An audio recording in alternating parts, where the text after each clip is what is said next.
Channel पर आप लोग का स्वागत है। राम जी के भजन अच्छा लगे तो लाइक शेयर और सब्सक्राइब कीजिएगा, कमेंट भी करके बताइएगा। भरत पूछे के कई से कहाँ गईले राम हो। भरत पूछे के कई से कहाँ गईले राम हो। भरत पूछे के कई से ना देखी लक्ष्मण के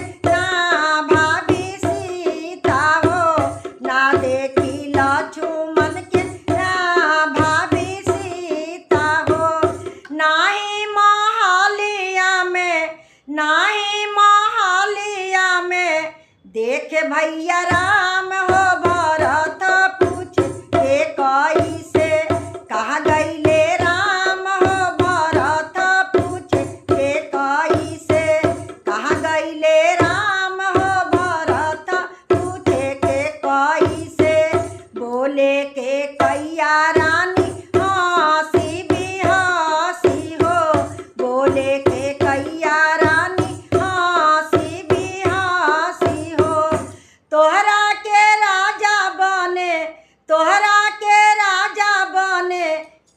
इंतजाम हो। भरत पूछ के कई से कहाँ गईले राम हो। भरत पूछ के कई से बन गईले लक्ष्मण बन गईली सीता हो।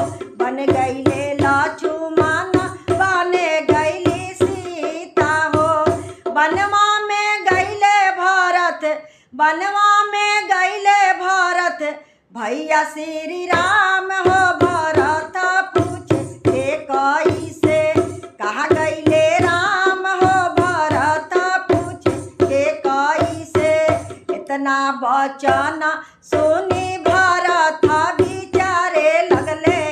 इतना वचन सुनी भरत विचारे लगले।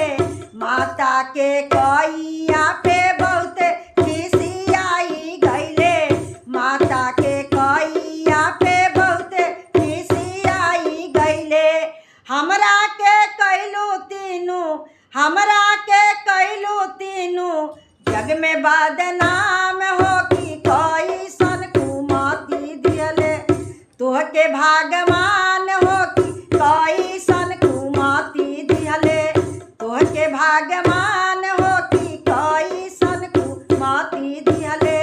राम के बिना भरत नहीं रही हन हो। राम के बिना भरत नहीं रही हन हो। जाके चरनिया में उनु काहीं गिरी हन हो। जाके चरनिया में उनु काहीं गिरी हन हो। लइहे मनाई के भैया श्री राम हो।